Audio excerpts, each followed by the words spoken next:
tujuan yang spesifik dan menantang. Jadi tujuannya harus spesifik dan menantang.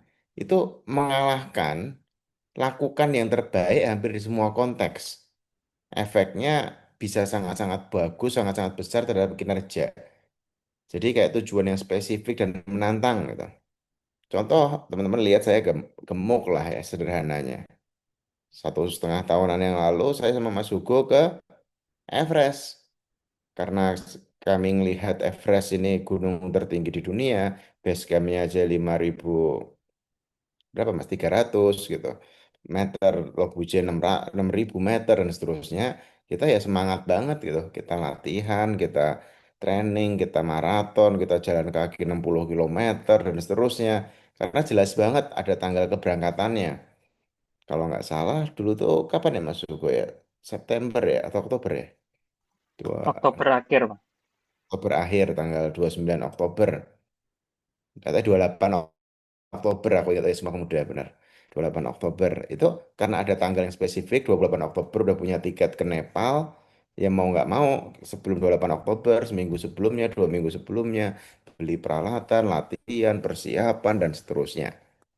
Walaupun setelah sampai sana ternyata ditawarin naik kuda ya, Mas. Tapi itu di luar cerita lah. Nah, yang kedua, namanya planning fallacy. Maksudnya apa?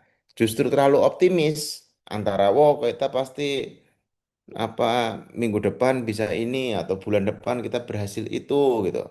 Secara waktu mungkin, secara biaya mungkin. Jadi ketika bikin goal itu optimis banget.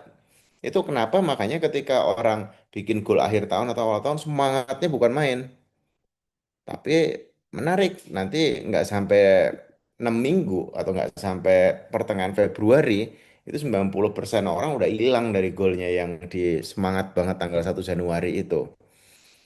Jadi kita tuh konsisten, kita underestimate waktu yang dibutuhkan. Solusinya biasanya pakai apa ya, reference orang lain atau pandangan orang lain terhadap itu. Oh, dia bisa tuh main kripto jadi 1 triliun umur 24. Oh, dia bisa tuh main saham jadi 100 miliar dalam waktu setahun gitu. Oh, dia bisa tuh bisnis jadi apa 10.000 karyawan gitu dalam 5 tahun. Nah, itu kita kadang terlalu optimis untuk waktu dan biaya atau planning fallacy. Itu yang bikin kita harapan atau ekspektasinya tinggi, realitanya rendah sehingga kita capek sendiri. Nomor tiga, kenapa banyak orang gagal mencapai goal? Dia tidak punya rencana tindakan yang levelnya tuh situasi. Jadi situasi itu maksudnya gini, banyak orang berhenti di niat. Padahal implementation intention itu jauh lebih penting. Misalnya, skema jika ada situasi X, maka saya akan aksi Y.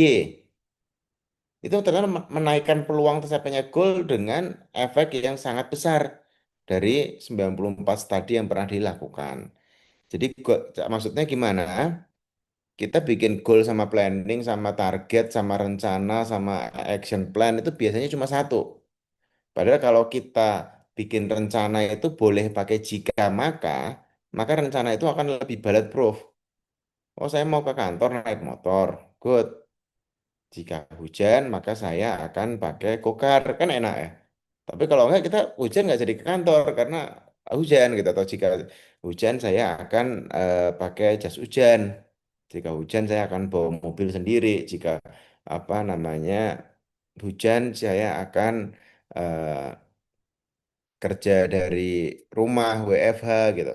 Tapi poinnya adalah jangan sampai cara mencapai tujuan itu cuma satu.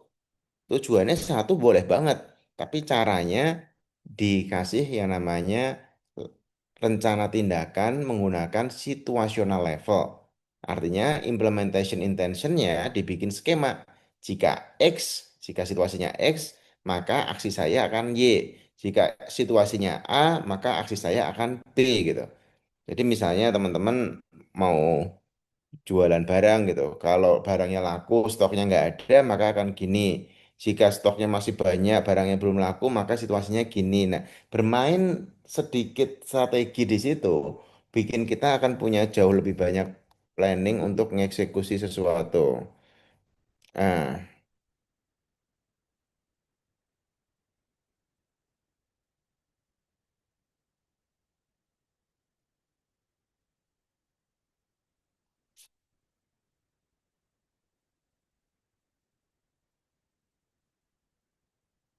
Ini maksudnya.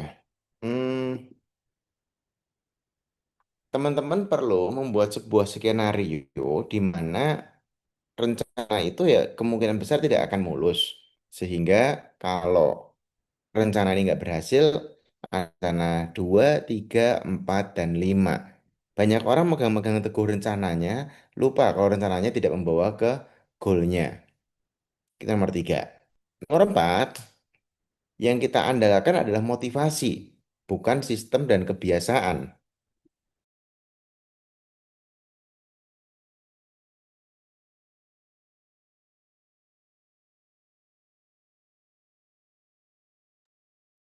Mengandalkan motivasi, bukan sistem dan kebiasaan. Maksudnya gimana?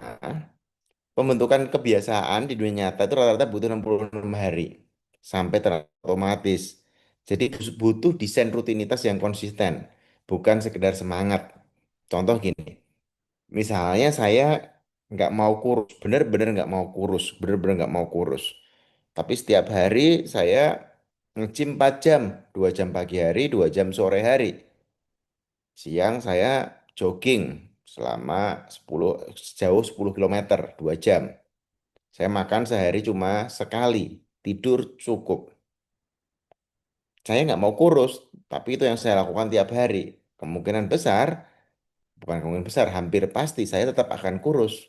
Karena saya mempunyai sistem dan habit untuk menjadi kurus. Namanya kalori defisit. Lebih banyak kalori keluar dibanding kalori masuk. Ditambahin 2 bulan, tambahin 4 bulan, tambahin 6 bulan, pasti jauh lebih kurus. Yang jadi problem adalah orang-orang semangat, tapi tidak punya sistem atau kebiasaan. Yang nomor 5 adalah namanya overload atau godaan jangka pendek. Maksudnya apa? Banyak orang tuh nggak punya taktik pengendali diri. Godaan mengalahkan niat.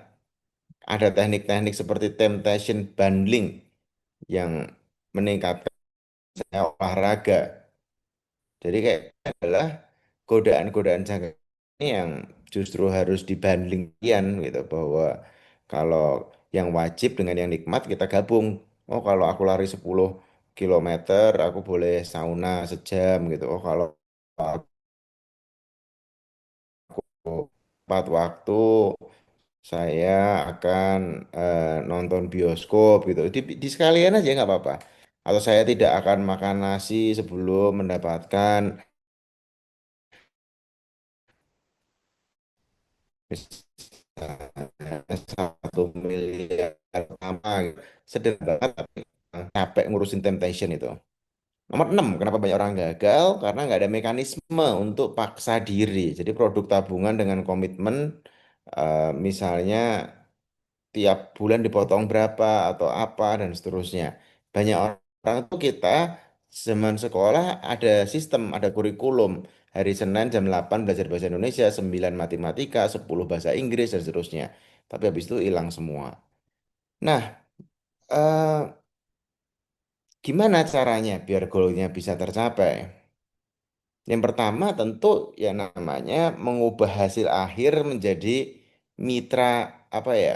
Jadi pipa metrik harian.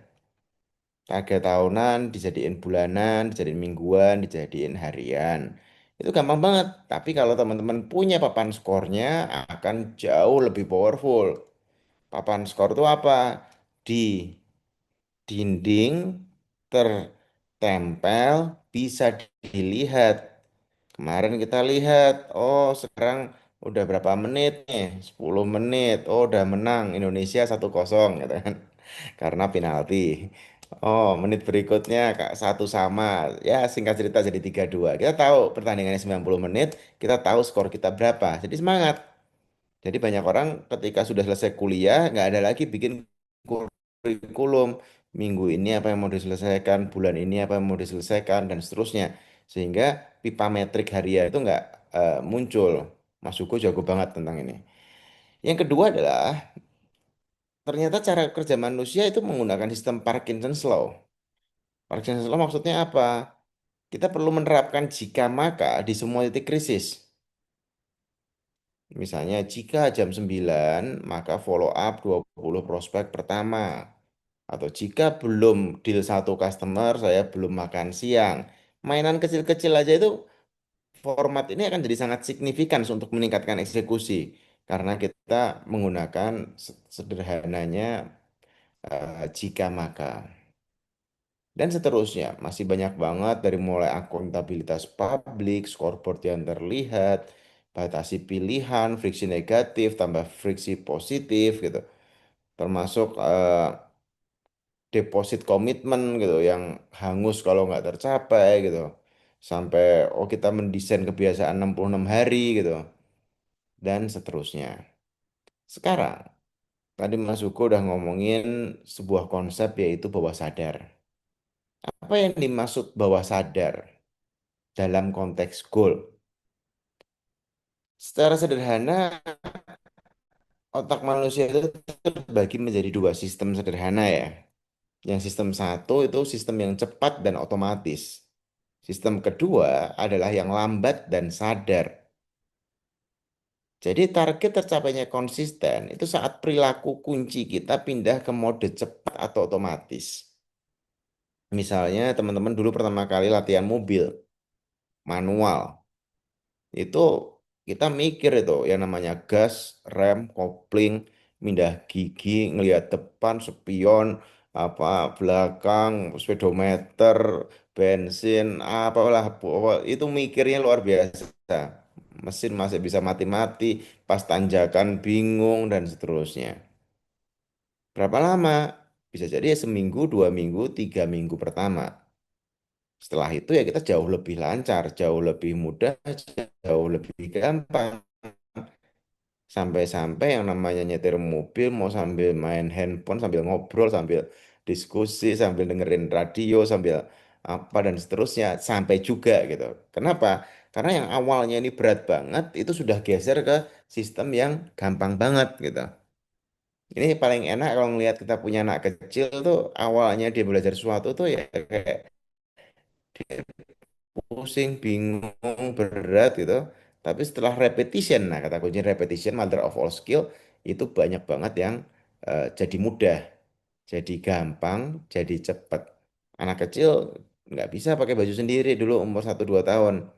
Tapi karena dia latihan susah, susah, susah, susah, susah, ada satu titik di mana dia gampang. Anak kecil susah banget jalan kaki gitu pertama kali. Ketika dia latihan jatuh sampai akhirnya bisa, ya enak banget gitu. Yang kedua adalah yang disebut dengan neuromekanisme kebiasaan. Perilaku berulang itu dicang oleh namanya basal ganglia di dalam kepala kita itu menjadi kebiasaan. Gampangannya, semakin sering, semakin otomatis.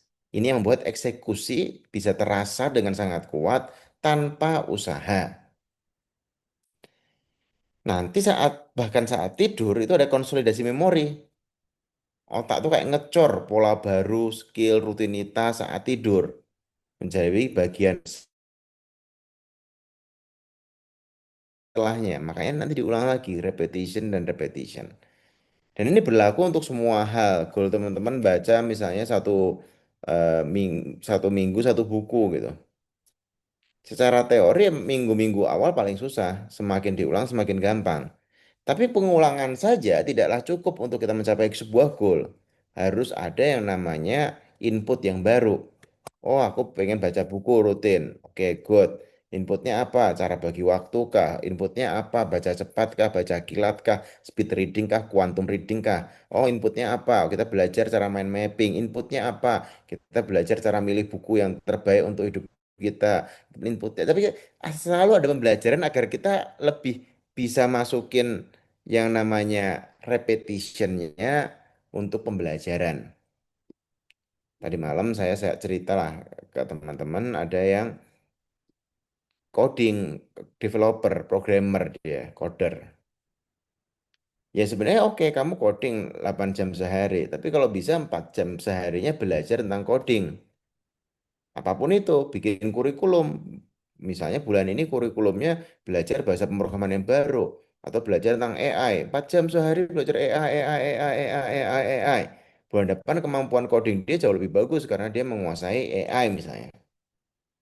Oke, bulan depan dia coding bener, tapi 4 jam sehari dia belajar yang namanya misalnya branding. Dia bikin branding, branding, branding, branding, branding, branding, sehingga semakin banyak orang yang kenal dia, sehingga orderan jadi lebih banyak, sehingga referensi jadi lebih banyak. Bulan depan lagi 4 jam sehari dia belajar misalnya spesifik gimana cara manajemen freelance, sehingga dia ngumpulin freelance terus jual jasa freelance-nya itu ke klien-kliennya gitu. Tiap hari dia 8 jamnya tetap ngoding, tapi 4 jamnya dia mempelajari apa yang dia lakukan. Sehingga bulan demi bulan itu kayak pasti akan terjadi kemajuan yang luar biasa besar. Kenapa? Ya karena tadi dia punya sebuah sistem framework di mana merubah yang awalnya sistem 2 jadi sistem satu. Neuromekanisme habit atau kebiasaan dan konsolidasi memori saat kita istirahat. Jadi kalau misalnya saya sales, oke, 8 jam sehari saya nyales. Tapi 4 jam sehari misalnya bulan ini saya belajar tentang negosiasi. Tiap minggu satu buku negosiasi, tiap hari nonton 5 video negosiasi, tiap minggu beli satu e-course negosiasi, tiap bulan ikut satu workshop negosiasi. Tapi tiap hari 8 jam praktek negosiasi. Tambahin 3 bulan, pasti saya jauh lebih jago negosiasi dibanding 3 bulan sebelumnya. Jadi kemampuan negosiasi yang selama ini mungkin cuma buat nawar barang, sekarang bisa ngedilin eh, apa rumah kah, ngedilin gedung kah, dan seterusnya. Itu sebuah konsep yang bisa kita lakukan. Jadi gimana sih cara kita memprogram bawah sadar agar lebih pro dengan goal kita? Ini bisa saya jelasin panjang banget tentang ini, tapi secara sederhana saya mau ceritain dulu kenapa banyak orang gagal mencapai goal kalau ngomongin bawah sadar. Jadi secara sederhana, bawah sadar itu bekerja seperti halnya kayak komputer atau handphone kita. Ada namanya program atau aplikasi lah gampangannya. Aplikasi ini diinstal hampir semuanya adalah saat kita mengalami golden age atau 7 tahun pertama dalam hidup kita. 7 tahun pertama dalam hidup kita, kita tuh kayak belajar dengan sangat cepat karena kita mempelajari banyak sekali hal. Apa yang kita pelajari, apa yang kita kerjakan, apa yang kita lakukan, itu plus minus hampir semuanya terbentuk saat kita 7 tahun pertama. Contoh, ada, saya kasih beberapa contoh lah sekalian. Ada kawan yang dia kayak bisnisnya tuh ya gitu-gitu aja, gagal terbang, gagal terbang, gagal terbang. Selalu naik turun, naik turun, naik turun. Setelah dicek masuk ke bawah sadar, ternyata ada satu kejadian. Umur 2 tahun dia mengalami yang namanya sakit muntaber. Saat sakit itu ibunya mau membawa dia ke rumah sakit, tapi nggak punya dana. Sehingga ibunya minjem ke tetangganya, nggak dikasih. Minjem ke rumah saudara, nggak dikasih 2 orang. Di situ ibunya ngamuk-ngamuk, marah-marah, teriak bahwa orang kaya itu jahat. Duit bikin musuhan. Jadi tuh di kepala anak itu walaupun 2 tahun masuk orang kaya itu jahat. Duit itu bikin musuhan. Jadi dengan intensitas tertentu, intensitas emosi ternyata program itu bisa masuk ketika ada intensitas emosi yang besar. Nah, kehidupannya ternyata dia ngalaminnya kira-kira gitu. Setiap dia naik, ada aja caranya biar dia turun lagi, jatuh lagi. Karena bawah sadar dia masih nggak terima. Dia percayanya kalau dia kaya itu jahat gitu. Kalau dia punya duitnya, duit itu bikin musuhan. Dan dia nggak pernah tahu itu. Pas dia tanya ke ibunya, benar ternyata ada kejadian itu. Kejadian itu diberesin, ya dia jauh lebih hebat bisnisnya karena dia udah nggak punya belief system yang itu lagi. Kalau teman-teman mau sederhanakan, ada orang umur 40 tahun takut sama balon. Sebenarnya bukan si orang 40 tahun yang takut sama balon, dia ngerti balon nggak berbahaya dan seterusnya. Tapi di dalam dirinya masih hidup si anak kecil, yang ego personality, EP, yang apa? Yang mungkin umur 6 tahun dia pernah niup balon, meletus, kena muka, sakit banget, nangis kejer. Disitulah anak 6 tahun itu bilang balon itu berbahaya, balon itu jahat. Sehingga ketika dia lihat balon saat dewasa, Yang aktif adalah si anak kecilnya yang teriak, itu balon loh, bahaya loh, jahat loh, apa sakit, menyakiti loh gitu. Nah, program-program itu yang banyak ada di dalam diri kita. Satu contoh lagi, ada teman yang nggak pernah berhasil punya barang lah. Kalau belinya mobil kejual lagi, beli rumah kejual lagi, punya motor kejual lagi, selalu gitu bertahun-tahun. Ketika dicek ke bawah sadar, ya ternyata ada nih software yang muncul saat dia waktu itu kelas 1 SD. Kelas 1 SD di Sumatera, dia dibelikan sama bapaknya sepeda yang bagus banget. Dia nggak mau dibeliin sepeda yang bagus, dia mau sepeda biasa aja. Tapi bapaknya tetap beliin sepeda yang bagus. Dan benar dibawa ke kampung, yang dia takutkan terjadi. Dia sepedaan pakai sepeda bagus sama teman-temannya diceng-cengin. Weh, anak orang kaya gitu dan seterusnya ya. Bully-bully anak kecil lah. Ternyata bagi si anak kecil 6 tahun ini dia trauma bahwa oh berarti kalau punya barang bagus itu aku nggak disukai, punya barang bagus itu aku apa di diejekin teman-teman gitu. Akhirnya setiap dia beli sesuatu dalam kehidupan dewasanya, kejual lagi tuh barang karena ada si anak kecil yang kayak jangan loh nanti kamu tuh dimusuhin loh, nanti orang nggak suka loh sama kamu dan seterusnya. Makanya itu kayak kadang bawah sadar ini menarik sekali. Ketika programnya sama, ketika programnya kita beres-beres, program nyari duitnya kita beresin dan seterusnya itu enak. Ada orang yang ini kan kita kan mempelajari ini dengan sangat dalam ya, ada teman-teman yang banyak apa case yang kita tangkap, kita sharing di grup Telegram gitu. Ada orang yang gini, susah banget nyari duit. Kayak sederhana ternyata. Masalahnya saat si kecil dia pernah beli mainan pulang dari sekolah. Diamuk-amuk sama ibunya gitu. Kok kamu beli mainan? Kok kamu nggak ngomong? Kok kamu tiba-tiba beli mainan dan seterusnya? Ibunya ngucap, nyari uang itu susah tahu gitu. Kamu enak aja tiba-tiba beli mainan gitulah kira. Tamiya kalau nggak salah. Tamiya tuh boros baterainya dan seterusnya. Nah, niat ibu itu baik banget. Dia bilang ya intinya uang itu harus dijaga dan nyari duit itu susah, makanya kamu harus eh, cermat, harus hemat dan seterusnya. Tapi ternyata yang masuk ke anak itu adalah nyari duit itu susah, sehingga dia punya masalah dengan nyari duit karena di bala bawah sadar dia, di belief system dia, dia percaya bahwa nyari duit itu susah. Nah, yang tadi bagian awal ya semua orang paham, tapi yang bagian ini jarang orang paham. Ada sistem-sistem yang mensabotase kehidupan kita. Ada sistem-sistem yang membuat hidup kita sulit. Ada sistem-sistem yang membuat pola masalah kita berulang gitu. Ada sistem-sistem atau software-software atau belief system, bahkan di level value itu juga bisa yang membuat kehidupan kita ya seperti ini gitu. Saya dulu misalnya nggak enakan. Orang mau minjem uang berapapun, siapapun orangnya saya kasih.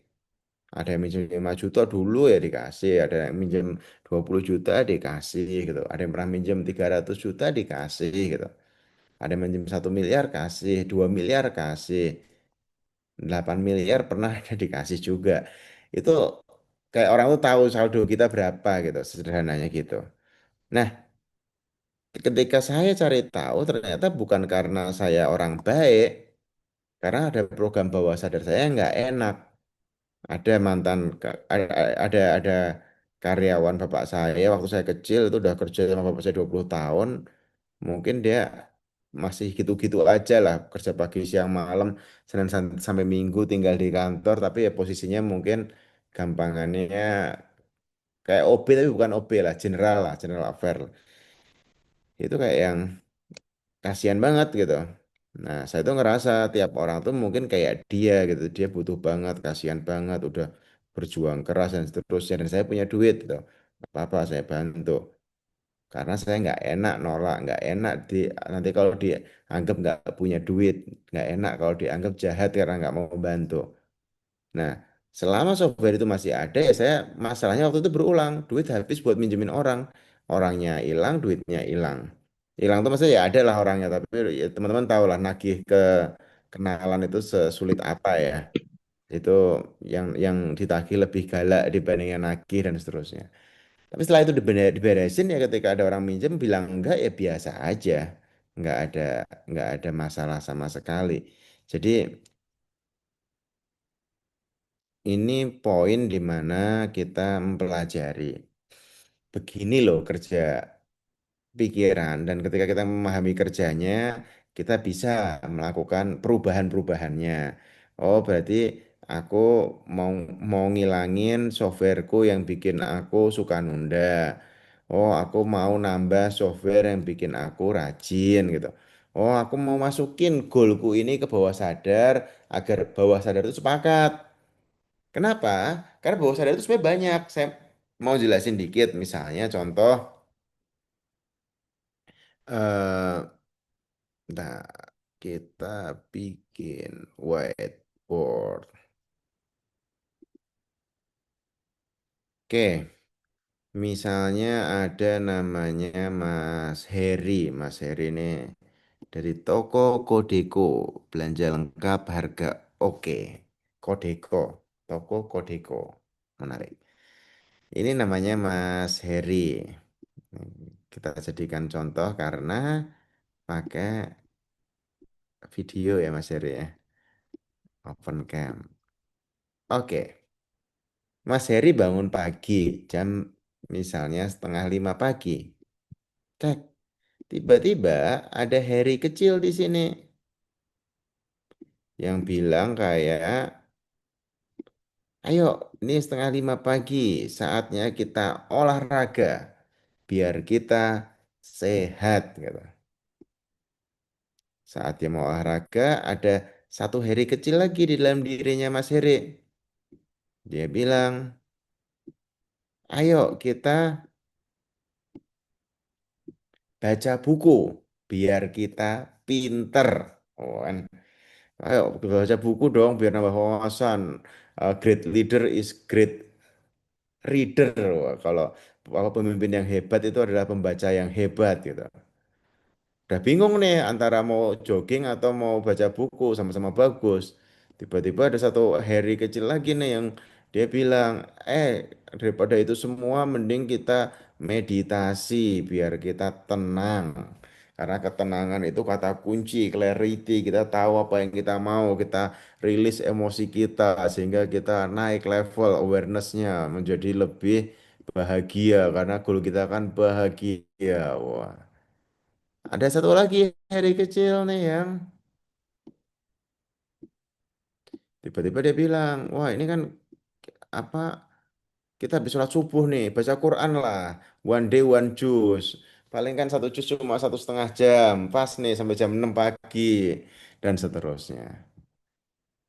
Sampai ada juga satu hari kecil ini namanya ego personality, namanya hari kecil ini ngajakin, kita tidur lagi aja. Kita kan apa tadi malam tidurnya jam 11, ini baru jam 4, baru 5 jam. Tambah 2 jam lah biar 7 jam. Jadi lebih segar, lebih fresh. Nanti kerja enak, kita nggak kayak orang kurang tidur dan seterusnya. Ada 5 orang tiba-tiba di dalam diri kita tuh yang ngajakin semua hal yang sama-sama positif.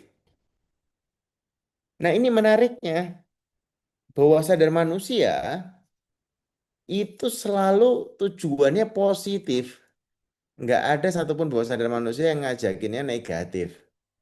Kalau kita mau sampai level maling, intensinya pasti positif. Misalnya, intensi positifnya maling itu adalah menafkahi keluarganya. Positif itu tujuannya. Orang pakai narkoba, pasti ada tujuan positifnya.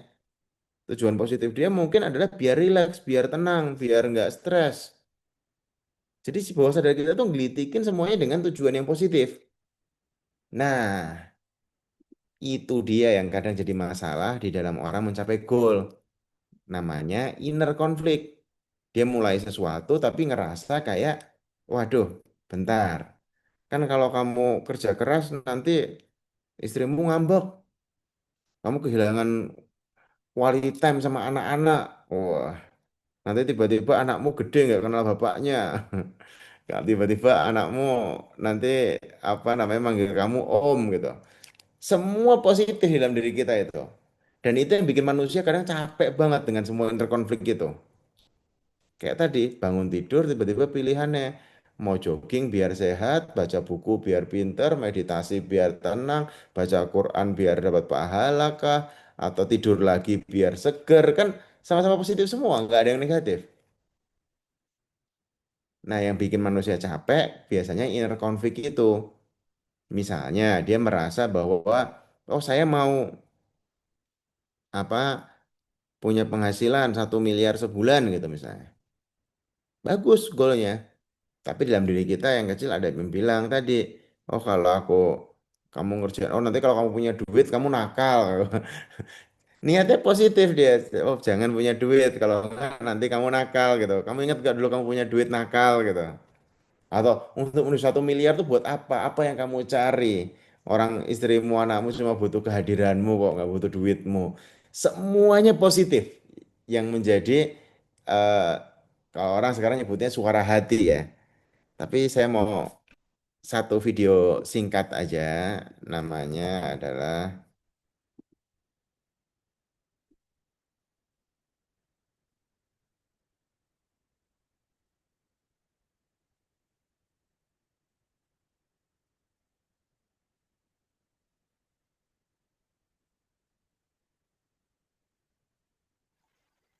Oke, teman-teman sambil kalau ada pertanyaan boleh ya ketik di kolom chat.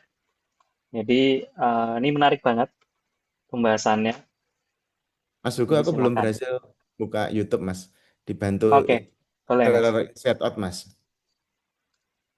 Trailer Inside Out yang keberapa Mas? Satu atau dua? satu aja, satu. Oke. Kok belum kebuka ya YouTube ya.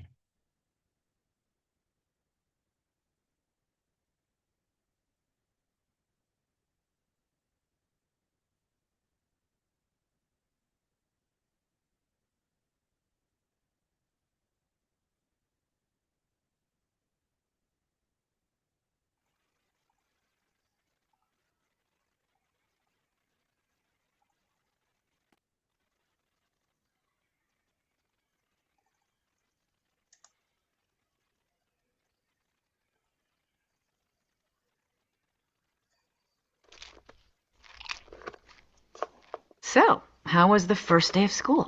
It was fine, I guess. I don't know. Do you ever look at someone and wonder what is going on inside their head? Did you guys pick up on that? Sure did. Something's wrong. We're gonna find out what's happening, but we'll need support. Saya ganti bahasanya dulu ke Indonesia.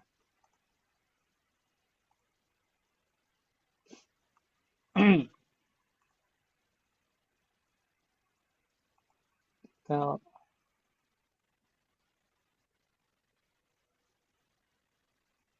apa lah ya Inggris teman-teman.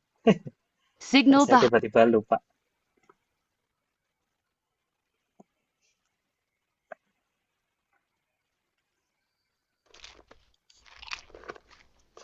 So, how was the first day of school?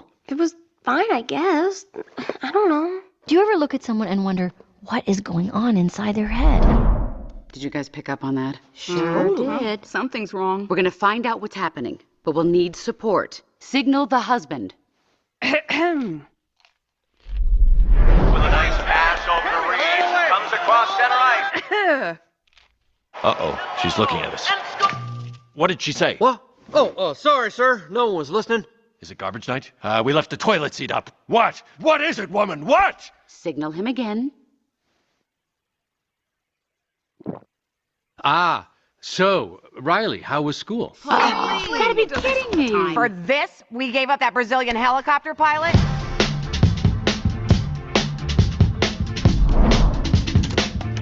School was great, all right? What was that? I thought you said we were gonna act casual. Riley, is everything okay?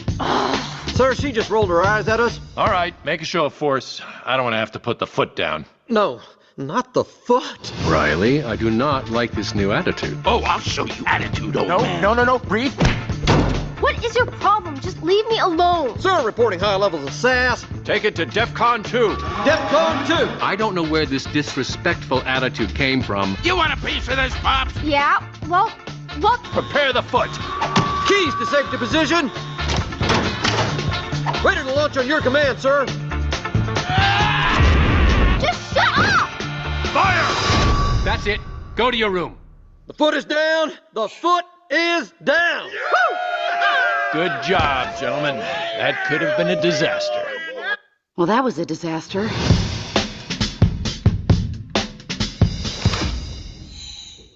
Come, fly with me, cachinha.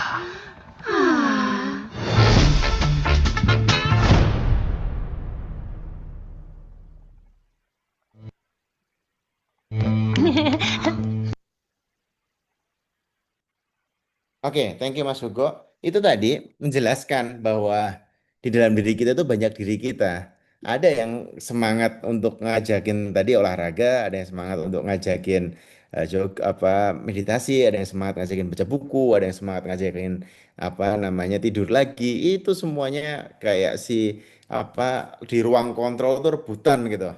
Nah, orang manusia punya namanya mind jam, lompatan-lompatan pikiran yang bikin dia capek banget tentang ngomongin goal itu. Semakin dia itu kayak nggak spesifik dengan goalnya, semakin sulit untuk tercapai. Semakin tidak tertulis, semakin sulit untuk tercapai. Banyak yang terjadi di situ. Nah, makanya kita perlu bikin sebuah sistem atau strategi untuk mencapai goal dari mulai di level paling bawah environment, lingkungan. Gimana kita beresin lingkungan kita untuk mencapai goal. Kalau kita tinggalnya di daerah kulineran semua, keluarga kita bikin warung makan dan seterusnya gitu dan seterusnya, kemungkinan besar akan lebih susah kita untuk diet dibanding kalau kita tinggal di daerah atau di tempat gym gitu misalnya. Tidurnya di tempat gym kan mau nggak mau lihat semua orang olahraga tiap hari. Level 2 naik satu level adalah di level behavior. Apa saja perilaku kita untuk mencapai goal kita. Kalau perilakunya udah benar ya harusnya terjadi juga. Naik satu level lagi, level 3, kita ngomongin capability, kemampuan. Teman-teman kayak semangat banget nyetir mobil, tapi nggak punya kemampuan nyetir mobil. Mau dipaksain ya nabrak, tetap harus belajar skill naik mobil. Jadi banyak orang pengen kaya, tapi nggak punya skill untuk kaya gitu. Pengen keluar negeri, tapi nggak punya skillnya, misalnya bahasa Inggris gitu, kerja di luar negeri. Hal-hal kayak gitu bisa kita breakdown ketika kita memahami cara kerja pikiran bawah sadar. Next satu level ini ngomongin yang namanya belief. Belief itu adalah sistem yang ada di dalam kepala manusia, atau ini Mas Hugo nunjukin bagus namanya 7 neurological level Robert Dilts. Belief itu adalah keyakinan kita terhadap suatu hal. Kalau kita yakin orang kaya itu jahat, uang itu bikin musuhan, akan susah banget bagi kita untuk kaya. Oh, kalau kita percaya banget bahwa yang namanya pajak itu misalnya contoh bunga bank itu riba itu haram gitu. Kalau kita kerja di bank, wah itu galonya bukan main. Atau kalau kita punya utang, galonya bukan main. Tapi kalau di belief system dia nggak punya itu, mungkin dia akan jauh lebih tenang gitu. Nah, intinya belief ini kita harus ngilangin yang mengganggu kita mencapai goal. Kita harus nambahin atau nginstal yang bikin kita bisa mencapai goal kita. Value itu adalah nilai. Kalau orang value integritinya lebih tinggi dibanding value money, dia mau ditawarin duit berapa miliar, berapa triliun pun nggak akan dia korbankan tuh integritasnya. Tapi kalau value tentang money itu lebih tinggi dibanding integritas, ditawarin 1 juta juga diambil 1 jutanya, misalnya korupsi gitu ya. Jadi value ini nanti yang menentukan prioritas dalam kehidupan kita. Yang tadi ada yang ngajakin jogging, ada yang ngajakin baca buku, ada yang ngajakin meditasi, ada yang ngajakin baca Quran, ada yang ngajakin tidur lagi. Tergantung value. Value itu yang akan menentukan. Naik satu level lagi, identity. Identity di mana manusia ternyata bisa kayak punya yang namanya saya tuh siapa. Saya nanya ke banyak CEO, kamu di kantor itu apa identitasmu, kamu tuh merasa dirimu tuh siapa? Ada yang bilang saya seorang jenderal perang, oh. Sehingga timnya itu kayak pasukannya semua gitu kan. Ada yang bilang, oh saya bapak dari anak-anak gitu, jadi keluarga gitu. Ada yang bilang, oh saya itu teman, kita tuh semua eh, teman gitu. Ada yang bilang saya itu guru gitu. Jadi anak-anak di kantor dianggap muridnya dia gitu. Jadi kayak tiap orang tergantung identitasnya nanti. Makanya kadang kalau identitas kita adalah udah orang kaya 7 turunan gitu, susah miskinnya. Karena dia dari lahir udah merasa dirinya sangat kaya. Ini saya keliling ke banyak negara, ya. Saya udah keliling ke lebih dari 60 negara. Ada negara-negara yang saya anggap benar. Kayak Finlandia, Swedia, Norway, Iceland, Denmark, Swiss, Kanada, New Zealand. Saya anggap jauh lebih benar dibanding hampir semua negara lainnya. Di sana orang-orang udah kayak yang menghargai kehidupan dan seterusnya. Mereka udah punya work-life balance gitu. Mereka pulang kerja jam 5 karena masih pengen apa mall-mall tutup jam 5 karena pengen eh, makan malam dengan orang di rumahnya juga ke apa karyawan-karyawan mall itu gitu. Bagi mereka mereka nggak nyari duit gitu karena sejak lahir tidak ada kebutuhan identitas mencari uang itu gitu. Mereka merasa kayak ya udah aman kayak di Finlandia misalnya. Finlandia itu negara dengan sistem pendidikan terbaik sedunia, menghasilkan negara paling bahagia sedunia. Udah 7 tahun berturut-turut nih. Nah, kalau sudah menjadi negara paling bahagia sedunia kan menarik konsepnya. Berarti berarti eh, apa yang terjadi di sana? Nah, saya lihat adalah ya mereka udah aman secara regulasi, secara governance, lahir itu udah dibiayain, mau cuti setahun juga boleh, bapaknya ikut cuti nggak apa-apa, ada libur summer walaupun kita kerja, eh, saya lupa ya, tapi kalau nggak salah kesehatan gratis, pendidikan gratis, dan seterusnya. Jadi bagi mereka nggak nyari uang karena uang udah ada gitu kan, kayak warga penduduk Qatar gitu atau Dubai kan dibilang males-males. Saya bukan males, mereka sudah selesai dengan finansial. Kehidupan mereka tidak tentang finansial lagi karena mereka sudah punya finansial. Negara berkembang yang saya lihat masih Dubai itu masih saya bilang warga negara ya teman-teman.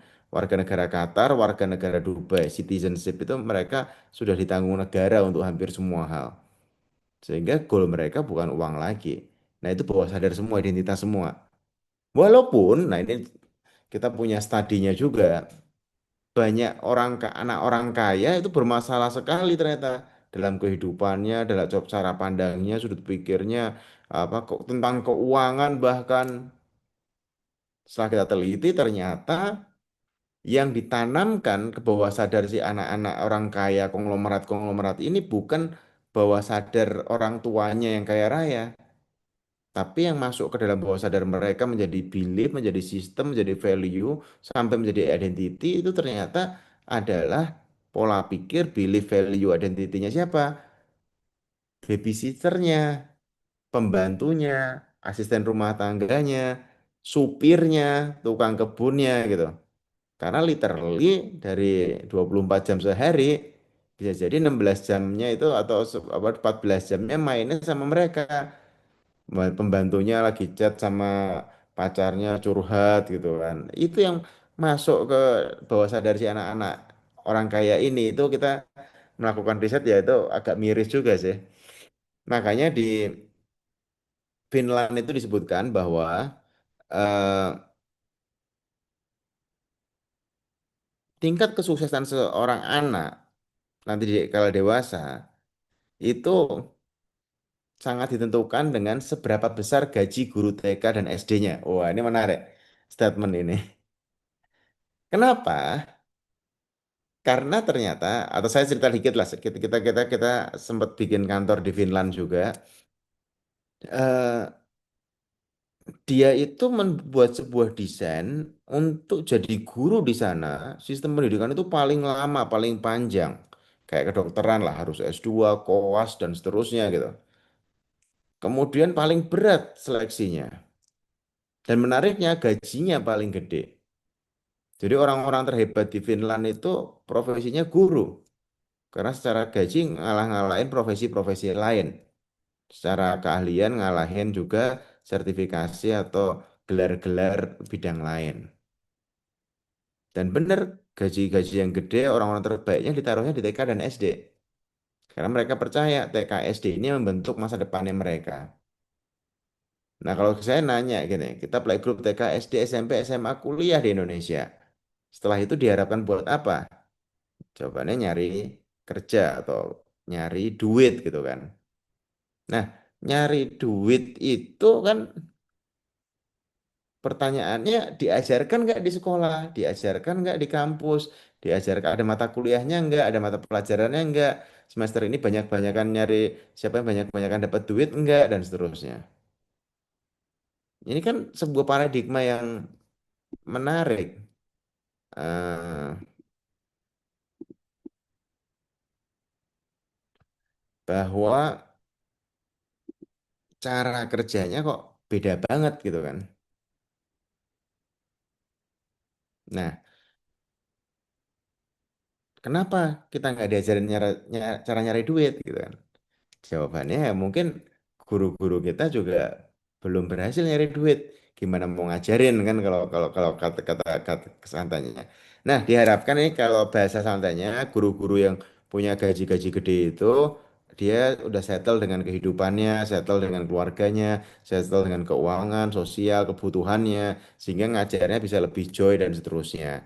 Tapi kalau enggak kan dia di kelas guru SD curhat kan, wah gaji bapak cuma apa 900.000 gitu, anak bapak tiga. Nah itu kan masuk ke kehidupan si bawah sadar anak itu bahwa oh ini gimana kebijakan pemerintah ini dan seterusnya. Jadi kayak ngeluhnya dapet si anaknya ikut kebentuk value-value atau belief system itu gitu. Jadi kita perlu memahami bahwa sadar dengan sangat baik tentang diri kita masing-masing. Bisa dengan mulai teman-teman nulis 50 keberhasilan kalian apa dalam hidup, 50 kegagalan kalian apa dalam hidup untuk mempelajari cara kerja tiap manusia gimana. Setelah itu nanti kita mulai beres-beres. Belief system yang mengganggu dihilangin, belief system yang bagus dimulai diinstal, itu akan membuat goal itu jauh lebih mudah tercapai dan lebih ringan dan lebih nggak ada konflik karena di dalam bawah sadar udah nggak ribut, semua sepakat yuk goalnya A, sepakat sepakat sepakat sepakat, nggak yang tadi satu pengen jogging, satu pengen olahraga, satu termasuk satu pengen kerja, satu pengen liburan. Jadi ketika kita lagi kerja kita mikirin anak istri di rumah gitu, kalau kita lagi apa liburan sama anak istri mikirin kerjaan kan itu nggak pas, capek orang-orang yang seperti itu gitu. Jadi nggak bisa menempatkan dia lagi di mana lagi ngapain sehingga kebutuhannya ini dan itu. Good. Itu poin awal. Saya oper dulu ke Mas Hugo silahkan kalau ada. Oke. Tapi sesederhananya gini mungkin sebagai eh, kita perlu namanya memindahkan aksi dari mode sadar berat ke mode otomatis itu bisa dilakukan dalam 14 hari. Itu namanya neuro switching. Yang kedua, kita perlu bikin namanya outside view engine. Itu template gimana kita dalam 10 menit itu bisa ngeramal atau memperbaiki timeline tanpa debat atau perasaan yang ganjel atau nggak setuju atau namanya inner conflict. Yang ketiga, identity locks. Jadi kita butuh bikin namanya eh, identitas yang kita tempelkan sama diri kita, bukan cuma afirmasi ya, tapi ini benar-benar sampai level belief system kita tuh ya ini identitas kita yang baru. Yang keempat ya mungkin tadi temptation arsitektur. Kita bikin desain bundling nikmat, tugas, target, apa Parkinson's Law, versi A, B, C dan seterusnya. Yang kelima, kita bikin namanya scoreboard, papan yang benar-benar bisa melihat progres kita. Bikin semua orang, tim kita, ketagihan naikin angka itu tiap hari. Yang keenam tadi fail safe protokol. Jadi kita harus punya protokol kalau jatuh gimana, kalau nggak sesuai gimana, kalau nggak pas gimana dan seterusnya. Jadi bahkan protokol bangkit dalam waktu 5 menit saat rencana itu nggak sesuai gitu. Dan yang terakhir tadi ada cara untuk masukin apa skill itu ke dalam mielin atau bawah sadar kita sehingga skill itu jadi kuat banget di diri kita tanpa perlu kita pusing mikirin itu. Jadi kebiasaan itu jarang lahir dari tekad, dia lahir dari urutan yang diulang terus menerus. Repetition is mother of all skill. Dan afirmasi kalau kita nggak punya rencana situasi itu sama dengan placebo. Jadi kita gamenya tadi bikin arsitektur engineering di kepala kita biar energi kita bisa gede untuk ngerjain apapun. Good. Ke Mas Hugo dulu, silakan. Oke, siap baik. Teman-teman, sekarang saatnya saya tanya jawab. Nah, silakan teman-teman, Bapak Ibu ketik di kolom chat. Pertanyaan semua diketik aja. Nanti Mas Satya akan memilih dan memilah siapa tahu ada yang sama pertanyaannya dan nanti akan menyiapkan jawabannya. Jadi teman-teman silakan, ini sudah ada yang bertanya beberapa. Nah, silakan yang lain ketik lagi, silakan ditanyakan. Ya. Nah, jadi biar nanti Mas Satya sambil baca-baca, beliau juga sambil menyiapkan pertanyaan. Siapa tahu ada benang merah dari pertanyaan si A, B, C, D gitu ya. Jadi nanti langsung satu pertanyaan.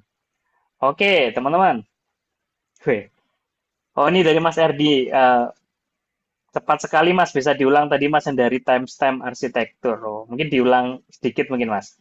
Sambil yang teman lain yuk silakan bertanya yuk ketik di kolom chat. Oke. Namanya temptation. Sorry. Temptation itu yang ini sebenarnya saya tadi cuma ngulang yang materi di awal sih itu. Namanya temptation arsitektur. Jadi itu tadi cuma ngerangkum yang dari awal. Itu kita harus ngebanding antara nikmatnya sesuatu sama kerjaan yang nggak enak lah gitu misalnya. Ya itu gampangannya, oh saya nggak akan nonton di bioskop sebelum nyelesai. Atau saya nggak akan apa ya, ya tadi nggak akan nonton film sebelum selesai project ini gitu. Itu kan hal-hal sederhana lah, tapi dengan main gitu kita akan lebih enak. Di kantor tuh kita sering juga kadang, oh kalau goalnya nggak tercapai jalan kaki 50 kilometer gitu. Atau dibalik, oh kalau goalnya tercapai bisa. Tapi banyak orang tuh lebih semangat ketika ada hukuman dibanding kalau ada hadiah. Kalau hasil risetnya 83% itu lebih takut neraka dibanding yang pengen surga gitu kan. Gitu. Good. Oke. Siap. Oke, silakan teman-teman yuk ketik di kolom chat sambil Mas Satya menyiapkan jawaban-jawaban untuk menjawab pertanyaan teman-teman ya. Nah, sebelum sampai sana, jadi Mas Satya sambil baca-baca. Ayo, boleh Ayo. saya. Halo Kak, bagaimana mengaktifkan alam bawah sadar agar sejalan dengan goal kita? Oke, itu pertanyaan bagus nanti ya. Pak, saat ini apa saja batasan dan sampai mana kita open target kepada orang employees, misal kita owner atau founder, apa saja yang perlu dirahasiakan dan di open karena kita mau ke arah target angka yang spesifik dan menantang, karena biasanya terbatas di remunerasi benefitnya. Terima kasih. Eh, Oh ini Pak Andi juga mengatasi belief system apa sebagainya agar kita berani aja tidak ada bakal kemudian diucapkan tapi misalnya ini butuh effort, tekad dan disiplin bisa izin insight dan best practice-nya Pak saat ini kadang wadidaw banget. Wah, ini pertanyaannya loncat-loncat ya, satu, dua, tiga, gede, besar semua. Saya sederhanakan aja ya. Kalau saya jujur, ini saya aja nggak tahu ini benar atau salah. Kalau saya open semua sih. Semua anak tuh tahu omsetnya, tahu profitnya, bahkan tahu targetnya dan seterusnya. Sederhananya saya belajar dari perusahaan TBK. Perusahaan TBK itu sampai gajinya direktur itu semua seluruh Indonesia tahu karena memang dilaporkan. Jadi karena kalau kita nggak kasih tahu pun mereka saling ngobrol di belakang kita kok. Jadi menurut saya udahlah sama-sama tahu aja daripada malah jadi asumsi orang-orang yang dia nggak di belakang ngomongnya beda-beda. Mending disampaikan kalau saya. Dan tim ini kan yang mau ngejar goalnya, ngejar targetnya. Jadi menurut saya ya nggak masalah sih. Remunerasi benefit ya itu beda cerita. Tapi kalau goal, angka, papan skor dan seterusnya, kalau saya di share. Dan remunerasi saya juga udah mulai nyaman bahwa yang bagus ya dapat banyak-banyak, yang nggak bagus dapatnya dikit itu nggak masalah saya sekarang. Dulu saya nggak enak dengan itu juga. Sekarang saya paham ya yang bagus memang harus dapat banyak gitu.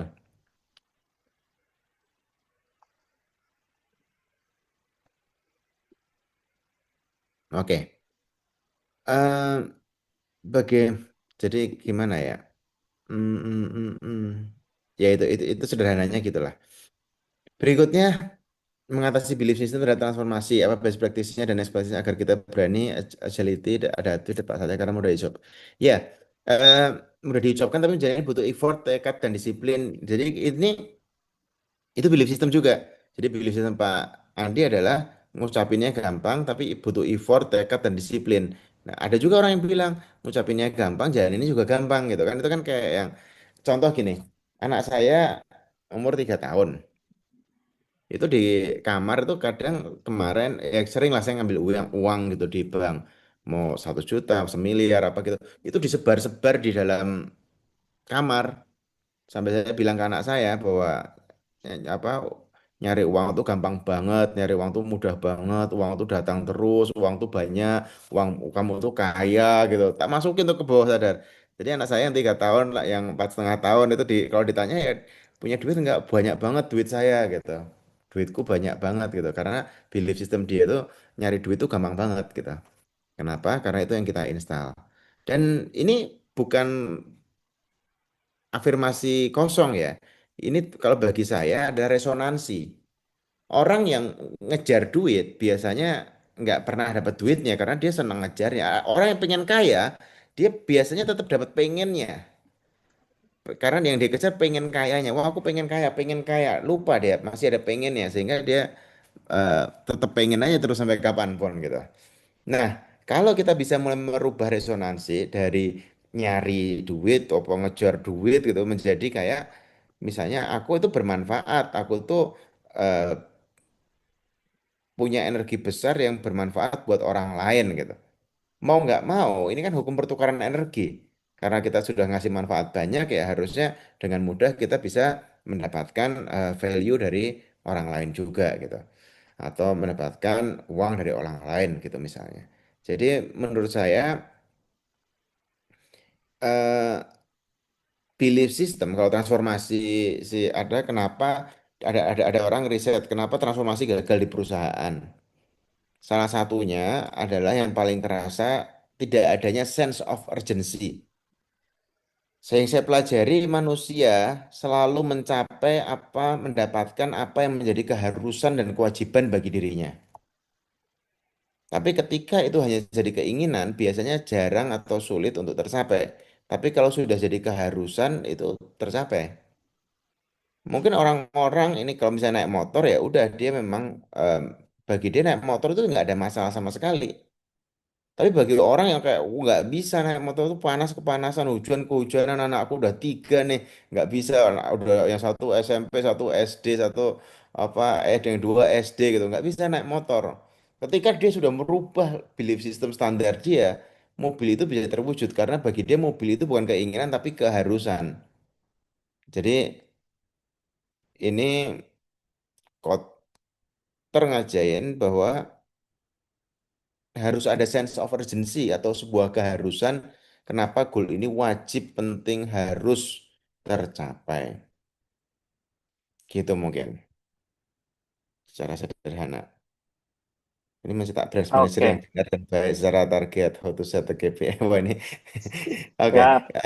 Nggak apa-apa tapi ya sederhananya mesti tak manajer yang benar dan baik secara target ya kadang gini eh, sales terbaik selama 3 tahun berturut-turut dijadiin sales manager itu biasanya nggak jadi sales yang bagus karena skill untuk jadi sales biasanya follow up closing gitu misalnya Tapi manajer dari mulai budgeting, planning, strategi, evaluasi, apresiasi, rekrut, selection, dan seterusnya itu beda banget skill setnya dibanding ketika jadi sales. Di breakdown aja dia memang manajer level berapa gitu ya. Karena kadang orang tuh kompeten, tapi ketika dia kompeten dinaikin terus kan targetnya gitu. Kenapa? Biar Pak Andi lebih kaya. Biar kita lebih kaya kan di goalnya dinaikin terus nggak jadi ada satu titik sampai dia nggak kompeten kenapa karena goalnya naik terus gitu. Jadi kalau di perusahaan-perusahaan yang terbesar yang saya pahami misalnya contoh Indomaret goalnya itu nggak geser tapi dia tahu skill setnya itu makanya dia nggak bikin Indomaret yang gedenya 10 kali lipat. Indomaret cuma segitu gitu, tim manajernya cuma ditarget misalnya omsetnya segitu gitu. Nanti kalau dia mau omset lain ya dia tambah buka cabang lagi gitu. Jadi disederhanakan semua bisnis prosesnya sehingga siapapun yang menjalankan bisa mencapai hasil yang bagus gitu. Jadi skill setnya dibikin overkill. Dia jago banget. Saya punya teman Mas Rian, dia yang punya Bardi Smart Home, punya 14 bisnis, 14 perusahaan. Game dia adalah pokoknya bisnisku harus level anak TK gitu. Maksudnya apa? Aku udah SMA, nyari mainan yang anak TK, pasti menangnya. Kalau saya nanya ke Pak Andi 3 tambah 3 berapa? 6, 3 kali 3 berapa? 9, nggak mikir. Tapi anak TK, wah itu stres dia ditanya 3 kali 3 berapa. Nah, itu maksudnya. Good. Eh, Oke, itu sebenarnya. Oh, gimana Mas Suga? ya teman-teman, ada yang mau ada yang mau bertanya langsung, boleh juga mungkin ya Mas ya, raise hand gitu ya. Sama teman-teman Boleh, bisa boleh. membaca di chat lagi di kolom chat. Oke, teman-teman sambil menunggu teman-teman ada yang bertanya di kolom chat atau mau raise hand silakan ya karena malam ini sengaja selesainya adalah tergantung diskusi kita. Nah, jadi teman-teman dipuas-puasin. Nah, jadi saya mau cerita dikit teman-teman, ini cerita yang cukup inspirasional menurut saya dan cukup menginspirasi. Oh, udah ada yang ngantri ya, yang lain boleh ya ngantri, Mas Andi dan seterusnya. Jadi saya mau cerita dikit ya. Jadi tahun lalu itu bisnisnya ngadain event namanya Goal Transformation ya, 2025 di awal tahun. Bukan tahun lalu sih, tahun ini berarti ya. Nah ya, di Jogja lah. Ini gambaran acaranya seperti ini lah. Nah, jadi beberapa orang ikutan dan seterusnya. Nah, ada yang menarik dari sini adalah ada tidak lama setelah event ini selesai gitu ya, ada satu orang yang dia tuh sharing cukup panjang gitu ya. Nah, ini saya mau tunjukkan sharingnya seperti apa gitu ya dan kenapa kok seru banget baca itu tuh rasanya happy banget gitu ya. Nah, jadi ada satu namanya ini ya, namanya Cak Boni lah. Nah, saya cepet-cepetin. Singkat cerita, beberapa hari setelah event ini dilaksanakan gitu ya, beliau tiba-tiba chat di grup gitu dan dia ngechat panjang lebar. Saya pikir apa gitu ya? Saya pikir marah atau saya pikir apa gitu. Tapi ternyata beliau cerita gitu ya. Jadi ini di awal dia perkenalan dan seterusnya umurnya 50 tahun. Terus kemarin ikut acara di 14 Januari di Jogja, Goal Transformation, dan seterusnya. Dia punya mertua kerja di pegawai Kementerian Kesehatan, dan seterusnya. Nah, panjang ya. Ini mau ngapain sih? Saya pikir gitu kan. Nah, ini ada setelahnya dia sharing bahwa, nah ini menarik nih.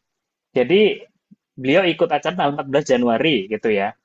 Dan 25 jam 10 menit kemudian, satu dari 16 goalnya tercapai. Dia coret tuh. Satu dari 16 golnya tercapai gitu ya. Bahkan kalau kita lihat di paling kanan ini ya, di paling kanan.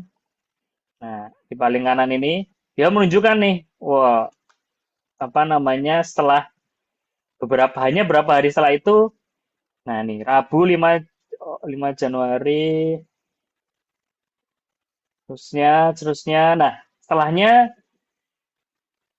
goalnya satu persatu mulai terwujud gitu. Jadi di acara ini teman-teman nanti disuruh buat goalnya, seterusnya 1, 2, 3, 4, bahkan ada 16 goal gitu ya. Dan Kak Boni sharing kalau goalnya ini mulai satu persatu terwujud nih ya, satu demi satu mulai tercapai. Nah, menarik. Nah, ini hari Rabu 29 Januari, goal kedua dari 16 tujuan tercapai. Nah, terus yang menarik, nah ini kalau kita lihat, singkat cerita, goalnya dia untuk mencarikan dana pembayar SPP berapa puluh siswa swasta, bla bla bla bla, itu terwujud lah. Karena dia sebagai sociopreneur. Nah, ini sampai berkaca-kaca menyampaikan, nah ini, kotak keempat, goal transformation 2025 sudah tercapai, dan seterusnya, dan seterusnya. Nah, ini agak sulit memang menjelaskannya di Zoom, karena metode ini works-nya offline ya. Karena ada panduan-panduan step by step supaya teman-teman bisa mewujudkan goal-nya itu. Karena ini experience dengan perasaan tadi. Kalau di Zoom agak bingung juga kita makanya. Makanya tadi Mas Satya menjelaskan konsep secara umumnya. Secara besar bahwa sadar itu gimana sih cara kerjanya. Dan ini ada teknik-teknik khusus sehingga goal ini bisa tercapai. Nah, singkat cerita, beliau sharing panjang lebar dan bilang bahwa goal-nya sudah tercapai gitu ya. Beberapa goal sudah tercapai. Dan ini yang saya tadi bilang di awal, ketika saya menerapkan ini juga, goal saya juga tercapai, teman-teman. Dalam waktu 1 tahun ya, 3 goal saya buat waktu itu, 3-tiganya tercapai semua. Dan ini luar biasa gitu ya, kaget juga. Dan ada namanya Mas Arif Ismail, goalnya juga tercapai gitu tim kita. Nah, artinya ini memang metodenya scientific dan sangat works ya. Nah, maka dari itu, ini mumpung kita mau ke akhir tahun gitu ya, dan mau ke awal tahun 2026, saya yakin teman-teman punya banyak goal gitu. Dan tadi kesulitan atau tantangannya adalah gimana biar goalnya tercapai gitu ya. Konsistensi lah, apalah. Dan teman-teman saya yakin sudah belajar semua ilmu mungkin secara teknis gitu ya. Oh, cara bikin productivity itu gini A, B, C, D. Tapi kok masih susah juga, Mas. Nah, jangan-jangan ada yang perlu diberesin bahwa sadarnya itu tadi. Nah, di sini ya, maka dari itu kita akhirnya menyelenggarakan lagi event yang namanya Goal Transformation Advance 6. Woi, ini GTA 6 ya. Kita singkat eventnya namanya GTA 6.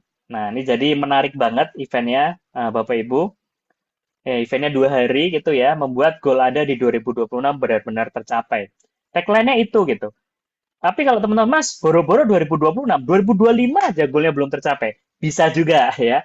Jadi kalau teman-teman mau ikut acara ini untuk menyelesaikan goal 2025, itu bisa nih yang tinggal 3 bulan ini. Ya. Nah, jadi ada cara mewujudkan goal dengan lebih mudah dan menyenangkan. Kenapa lebih mudah dan menyenangkan? Tadi, ketika bawah sadarnya sudah selaras dengan logika kita, mewujudkan goal itu jadi nggak kerasa, effortless gitu ya. Dan itulah yang akan kita cari. Nah, ini acaranya kita selenggarakan di 2 kota, Jogja dan Jakarta. Ya, Jogja dan Jakarta. Jakarta 25-26 Oktober, Jakarta 1-2 November. Nah, ini rundown-nya nanti teman-teman bisa minta aja di admin ya. Kurang lebih framework-nya, nanti teman-teman nulis goal dengan tepat, lalu beresin false belief, dan seterusnya lah, panjang. Nah, ini catatannya yang di Jakarta masih tentatif ya teman-teman ya, kita mau melihat antusiasmenya. Kalau yang di Jogja, ketika ini selenggara waktu itu ada 40-an orang kalau nggak salah yang ikut. So, nanti yang di Jakarta tergantung nih, teman-teman kalau nggak mau jauh-jauh ke Jogja, ya monggo silakan di Jakarta. Oke, nah investasinya berapa? Teman-teman, ini murah banget dengan efek goalnya bisa tercapai, bahkan goal sebesar apapun. Ya, saya jujur aja, goal saya ke Everest 1,5 tahun lalu itu menerapkan metode ini, gitu ya. Bisa tercapai ya. Jadi ini murah banget, hanya 1,9 juta per orang. Wih, gila nggak? Jarang banget ada event semurah ini gitu ya. Tapi, nggak ada tapi-tapi. Ya, karena ini udah murah banget, langsung aja daftar sekarang ya. Saya kemarin sama Satya, Mas, ini kayaknya event ini sangat bermanfaat buat teman-teman. Sayang banget kalau harganya mungkin kemahalan. Bukan kemahalan sih, harganya agak tinggi, nanti yang merasakan dampak manfaatnya tidak banyak. Jadi udah Mas, kita buat terjangkau aja deh, nggak apa-apa. Nah, jadi jangan sampai terlewat ya, karena ini belum tentu jarang-jarang eventnya. Karena mendekati akhir tahun atau awal tahun saja biasanya. Nah, saran selain tim bisa ajak istri atau keluarga supaya goalnya selaras. Kemarin ada alumni yang sudah daftar ngajak istrinya supaya goalnya selaras katanya. Nah, ini menarik, bener banget. Karena nggak usah ngomongin bisnis ya, keluarga aja kalau goalnya nggak selaras repot juga kan. Nah, kalau di tim, di konteksnya di perusahaan, boleh tuh ajak tim terbaik untuk ikut ini supaya goalnya selaras gitu. Nah, nanti bisa dikasih tahu juga selain goal perusahaan, teman-teman juga bisa mewujudkan goal pribadinya di sini. Nah, jadi kalau teman-teman pengen goal terbesarnya bisa lebih mudah terwujud, acara ini akan jadi obat terhadap keinginan Anda. Saya jamin teman-teman, karena 3 gol yang saya tulis itu tercapai semua. Ya, salah satunya ke Everest, ke Gunung Es, tingginya 6.000 meter. Itu beberapa tahun lalu. Nah, dan ada gol-gol lain saya juga yang sudah saya tercapai. Jadi saya biasanya melakukan ini tiap awal tahun atau menjelang akhir tahun. Bagus banget. Penawaran harga ini hanya berlaku bagi yang sekarang menghubungi Mas Mino. Silakan Mas Mino ketik nomor HP-nya di kolom chat, pakai linknya, hubungi langsung ke Mas Mino. Silakan daftar. 2 hari acaranya, dari pagi sore hanya 1,9 juta per orang. Murah banget nggak? Gila sih teman-teman. Jadi sayang banget kalau nggak ikut. Ini saya jamin pasti eventnya bermanfaat buat teman-teman gitu ya.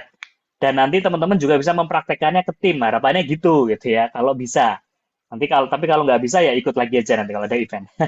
Jadi ikutlah workshop GTA 6 ini. Seru banget, saya jamin seru banget. Full experience dan teman-teman nggak cuma seminar, ini bukan seminar, tapi ini adalah experiential learning. Teman-teman langsung merasakan dan akan langsung mendapatkan semangat nyala api mewujudkan goalnya pasti akan tercapai. Thank you teman-teman. Kita lanjut lagi webinarnya. Nah, tadi ada Mas Andi mau bertanya, Mas Satya, kalau sudah ready. Sorry Mas Andi, nggak ada virtual ya, karena agak sulit ya. Kita sebenarnya sudah beberapa kali pernah nyoba virtual, itu nggak masuk ya Mas. Jadi karena susah sih, karena harus ada kayak musiknya yang kita putar ketika sesi, terus harus ada apa namanya experience di sekeliling itu nggak boleh yang terlalu rame. Pokoknya kita harus set semuanya dari visual, auditory, kinestetik, gustatory, olfactory, semua harus kita set. Makanya sejauh ini kita belum nemu cara online ya, jadi masih offline. Nah, tadi makanya kita buat terjangkau harganya biar teman-teman bisa join. Oke, Mas Satya Pradana. Oh, oh ya, sorry teman-teman. Kelupaan. Tadi yang Jogja 1,9 juta, yang Jakarta 2,5 ya, sorry. Yang Jakarta 2,5. Hitung-hitung biaya transport lah ya. Jogja 1,9, Jakarta 2,5 juta. Ini murah banget 2 hari. Biasa event 2 hari bisnisnya itu minimal 6 juta loh. Jadi ini murah banget. So, pastikan ikut. Oke, Mas Andi, silakan. Kalau mau bertanya, silakan langsung saja unmute dan Siap, Mas Hugo. tampakkan ini pertanyaannya. Silakan. Thank you, Mas. Langsung tanya ke Pak Satya. Belum layarnya belum Pak Satya? Oh iya, siap. Silakan, Mas Andi. Iya, izin bertanya Pak Satya. Siap. Umumnya kan gini Pak Satya, kalau misalnya kita ngebuat semacam apa ya, renstra mungkin ya, rencana strategi untuk 1 tahun ke depan untuk misalnya perusahaan, katakan benchmarknya itu tahun kemarin. Nah ternyata tahun ini di luar prediksi, gagal. Terus habis itu dibandingkan dengan 2 tahun yang lalu, waduh malah jauh lagi, lebih bagus 2 tahun yang lalu, 1 tahun yang lalu, sekarang ini lagi apa ya, decline-nya itu sangat banget gitu kan. Nah, entah itu secara VUCA, BANI atau pestel dan semacamnya. Cuma kita kan tidak menyerah di situ. Nah, yang jadi pertanyaan itu gini Pak Satya. Ini kan kita mau memanfaatkan 3 bulan ke depan ini berjalan ya. Nah, kita mau memproyeksikan seperti data sebelumnya yang diolah, tapi kan kita 2 tahun yang lalu hingga tahun kemarin itu kan blunder Pak Satya ya. Blunder itu dalam artian angkanya itu kan tidak tercapai begitu kan. Nah, sekarang ini kita mau maksimalkan, oke, yang lalu nggak tercapai, tapi 3 bulan ini kalau misalnya di head to head kan year on year sama sebelumnya 2 tahun itu kita harus bisa lah. Karena ini penentuannya kan di 2026 kan, Q1-nya gitu kan. Sebelum kita benar-benar fight di 2026. Nah, itu gimana ya Pak Satya ya? Dengan ada kayak semacam barrier begitu yang negatif, apa ya, predictable-nya yang pasti ya mungkin nggak jauh-jauh beda lah, atau kayak gimana, atau bisa menurunkan semangat kita. Nah, itu gimana ya cara untuk bisa nge-solve problemnya gitu Pak Satya? Atau apakah lebih bagus kalau misalnya kita nggak usah langsung running 1 tahun strateginya seperti ini, kita by project base kayak semacam pilot project gitu kan. Jadi per bulan mantumannya di head to head kan itu biar lebih bagus, atau mungkin lebih ke quarterly mungkin. Jadi kita nggak apa, kan biasanya kan kita ngeremehin tuh kalau misalnya 1 tahun, oh ternyata selama ini salahnya kayak gini gini gini, jadi kita lebih memaafkan. Padahal sebenarnya kan nggak kayak begitu kan kalau misalnya entah as a founder atau owner gitu kan. Nah jadi ya cuma kadang ya sudahlah nggak apa-apa lah. Ya, terima kasih Pak Satya, itu aja Pak Satya. Siap, siap. Terima kasih Mas Andi. Oke, yang pertama ada sebuah cerita. Ada satu perusahaan sepatu di Amerika, dia mau buka pasar di negara Kenya waktu itu. Dia ngirim satu manajer salesnya dia berangkat ke Kenya. Nggak sampai seminggu, manajernya udah pulang lagi ke Amerika. Dia laporan ke bosnya bilang bahwa, wah ini nggak ada pasarnya. Di sana semua orang tuh nggak ada budaya pakai sepatu. Orang masih sandalan, banyak bahkan yang masih nggak pakai alas kaki. Mana-mana sandalan, acara resmi sandalan, ke sekolah sandalan, dan seterusnya. Jadi nggak ada pasar sepatu di Kenya. Bosnya ngirim orang kedua, satu manajer sales lagi ke sana. Belum sampai 2 hari di sana, manajernya udah nelpon ke bosnya di Amerika itu bilang, bos ini peluang gede banget nih gitu. Di sini belum ada yang pakai sepatu, jarang banget orang pakai sepatu, pasarnya gede banget. Ini bisa gampang banget jualan sepatu, soalnya orang-orang belum pada punya sepatu gitu, oh kan. Jadi kejadian yang sama, pemahamannya bisa bumi dan langit untuk hal yang sama. Oleh karenanya, kita Wirawan pernah bilang bahwa dia nyari orang tuh yang merasa hidupnya beruntung. Karena biasanya kalau orang-orang yang merasa hidupnya beruntung, orang-orang yang beruntung ini ya dapatnya untung gitu kan. Keberuntungan karena apa? Kalau berdiri dalam Quran, Allah sesuai prasangka hambanya. Jadi kita berprasangka yang bagus-bagus ya hasilnya bagus gitu kan. Itu yang pertama. Artinya saya kayak kita semua lah mungkin ngalamin krisis moneter gitu 98 atau mungkin 2008 subprime mortgage atau mungkin gini COVID deh hampir semua pasti ngalamin, nggak ada yang umurnya di bawah 5 tahun kan di sini jadi semua pasti ngalamin. Ya Pak, COVID itu secara sederhana benar ya, mayoritas perusahaan ya susah sulit, PPKM PSBB nggak boleh keluar, apa daya beli turun dan seterusnya. Tapi kalau kita lihat dengan lebih detail lagi, banyak orang kaya baru di zaman COVID. Orang-orang yang megang cash, tiba-tiba beli saham murah, beli properti murah, beli perusahaan murah, atau orang-orang yang jual herbal, APD, apa jual swab, jual hotel-hotel yang dipakai karantina dan seterusnya. Jadi kayak yang di setiap krisis selalu ada pemenang. Itu sama kayak si tukang sepatu tadi. Kita mau ngelihat dari sudut pandang mana gitu kan. Nah, sekarang kalau ngomongin framework untuk mencapai goal tadi pertanyaannya setahun dan seterusnya, saya percaya dengan sebuah konsep yang dibuat oleh John Doerr. Tanpa dia nggak ada Google, nggak ada Apple, nggak ada Intuit, nggak ada banyak seorang belajar ke dia. Dia menciptakan namanya OKR, Objective Key Result. Secara sederhana, Objective Key Result ngajarin kalau mau punya goal mau setahun pun tetap harus dibagi tiap 3 bulan. Tiap 3 bulan pun harus dicek update-nya itu seminggu sekali. Digabung dengan ilmunya 4DX, dikasih papan skor. Seminggu sekali, di hari yang sama, jam yang sama, dicek. Cek itu apa? Dikasih feedback. Ini harus gimana dan seterusnya. Jadi tiap minggu selama 3 bulan ke depan itu diupdate terus. Sama salah satu kata kuncinya itu, bentar, bukunya namanya time boxing. Time boxing itu jurus produktivitas paling powerful, di mana kita naruh kerjaan kita di durasi waktu tertentu. Sehingga gamenya adalah main papan skornya itu mingguan dan tercapainya tiap maksimal 3 bulan sekali. Karena setahun itu kepanjangan. Dan 3 bulan pun kepanjangan, tapi dibagi lagi menjadi milestone mingguan. Mingguan, tiap minggunya dipakai ilmu time boxing. Jadi cara kerja yang masih otak manusia kayak gitu. Dan harus ada dashboard offline. Dashboardnya harus offline. Offline itu kenapa? Karena tiap kita nengok langsung lihat, nengok langsung lihat. Kalau di layar, belum tentu layarnya buka itu, belum tentu kita lihat tiap hari. Tapi kalau dashboard, seluruh dunia di kantor lah minimal ngelihat semua tiap hari. Jadi frameworknya sederhananya pakai papan skor, tiap minggu dicek, terus goalnya 3 bulanan aja, quarterly. Karena benar setahun itu panjang gitu, gitu.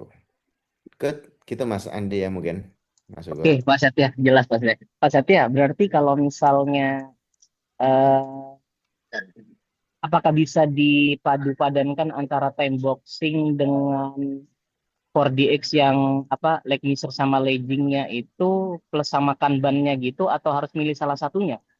Karena Bisa, mungkin bisa, takutnya bisa, bentrok atau bisa. gimana? Bisa, Makasih. bisa semua, bisa semua. Tergantung kita sukanya yang mana kan itu kan preferentif. Mau kita bangun tim dengan bentak-bentak, maki-maki, nendang-nendang itu juga bisa. Contoh misalnya di militer ya.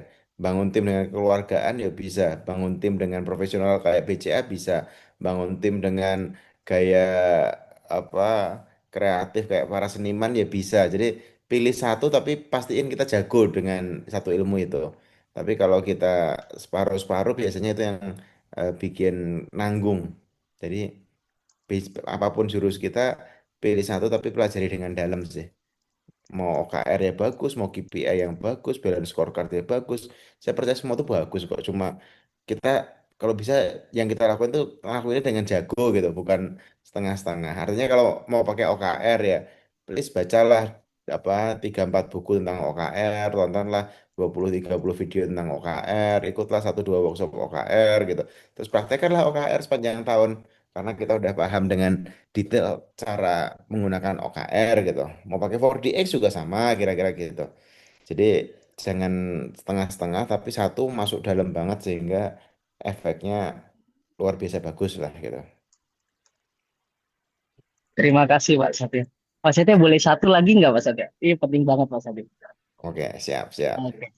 Pak Satya kan gini Pak Satya. Terkadang ini kan kita owner ini kan berpikiran ini kan ya pernah ya di mentoring lah, pernah coaching lah. Terus habis itu kan ya akhirnya kayak dimasukin semacam kayak motivasi lah kayak gitu ya. Tapi saya masih ini masih apa? eh, Masih apa ya? Masih kayak unda-undi lah gitu loh. Dalam artian kalau yang dibilang sistem dan kebiasaan itu memang saya percayai itu benar. Cuma kadang itu suatu ketika itu tiba-tiba kayak aduh kurang semangat nih, resilience-nya kurang gitu. Akhirnya singkat cerita ya cari reference atau apa ya ketemunya motivasi lagi. Nah, itu naik. Naik berapa hari kemudian ada lagi problem. Nah, sistem dan kebiasaan kita lakukan ya turun lagi. Ya, Lagi-lagi motivasi lagi gitu. Naik. Nah, ini gimana itu ya Pak Satya ya? ya. Yang Jadi pertama tadi, yang saya terima kasih. Ya. silakan mau lanjut lagi nggak? Ya, jadi memang benar kan metode apa metode memang ya kita memang selain sistem dan kebiasaan yang selalu kita develop hari demi harinya harus lebih bagus dan juga selalu yang punya semacam kayak apa motivasi dalam artian kita punya prinsip dan filosofinya begitu. Jadi itu yang menjadikan apa ya kayak gerakan semangat terus habis itu arah dan target kayak begitu. Atau bagaimana sih yang benar? Karena kan ada yang bicara sekarang kan nggak penting motivasi, sukses itu hanya fokus dan disiplin, titik, nggak ada tapi. Nah itu, gimana itu Pak Satya? Terima kasih. Ya, ya. Jadi gini, saya tuh motivation itu never last. Jadi motivasi itu nggak pernah bisa bertahan selamanya. Itu kayak push, kita bakal didorong. Kalau energi dorongnya habis ya habis lah. Tapi kalau kita pakai pull system, di mana kita punya goal yang kalau itu belum tercapai kita belum berhenti, itu baru bisa sampai goalnya tercapai kita akan terus semangat. Nah, apa sih yang bikin kita semangat atau nggak semangat atau ngotot atau nggak ngotot, yakin atau nggak yakin dan seterusnya, itu adalah bahan bakar. Nah, bahan bakar manusia itu namanya emosi. Ada ibu yang sangat cinta dengan anaknya, emosi cinta. Dia mau ngelakuin apa aja, yang penting anaknya bisa minum susu atau makan sehat gitu kan. Atau sekolah di tempat yang bagus. Ada orang yang emosinya marah, dendam dia. Pernah ditolak sama calon mertua. Ternyata marahnya itu cukup gede sehingga dia bisa sangat sukses karena dia gunakan bahan bakar emosi marah itu untuk pemicu. Bisa-bisanya aku ditolak karena miskin. Ngamuk dia.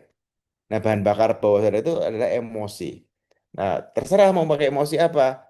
Kita tadi yang marah juga bisa kencang, yang dengan cinta, joy juga bisa kencang gitu. Nah, banyak orang yang tadi ngunda-undi tadi kalimatnya maju mundur atau jadi nggak jadi, semangat nggak semangat, biasanya bahan bakar emosinya kurang besar.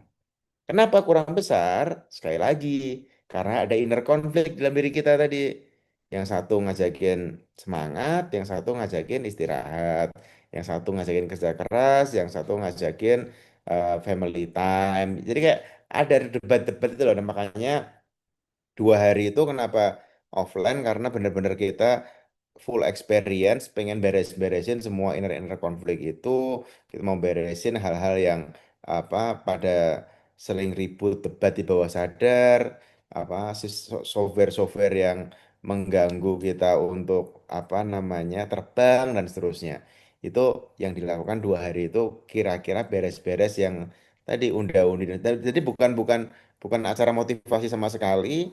Teknis ada 4 jam tapi apa namanya 12 jam lainnya itu full non teknis. Jadi gabungan antara 12 jam non teknis sama 4 jam yang teknis kira-kira gitu. Jadi benar motivation never last. Jadi cari bahan bakar emosi. Umumin ke seluruh dunia. Saya kalau jika saya gini gitu, jika saya gitu, maka saya akan gitu.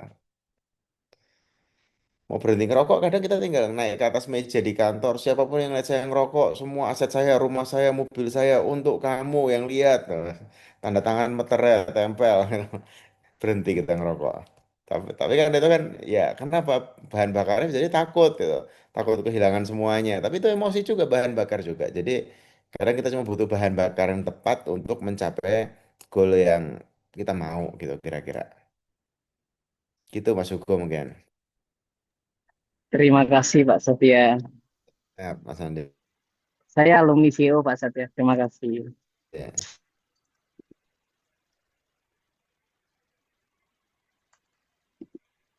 Oke, ini ada pertanyaan lagi nih Mas yang dari FM.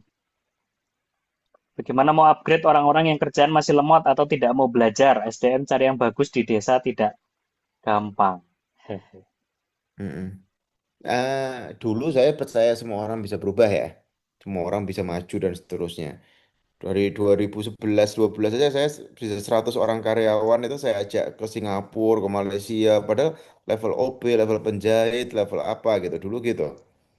Sekarang enggak, saya levelnya ada di saya cuma mau ngajarin orang yang mau diajarin, ngerubah orang yang mau berubah, bina yang mau dibina gitu.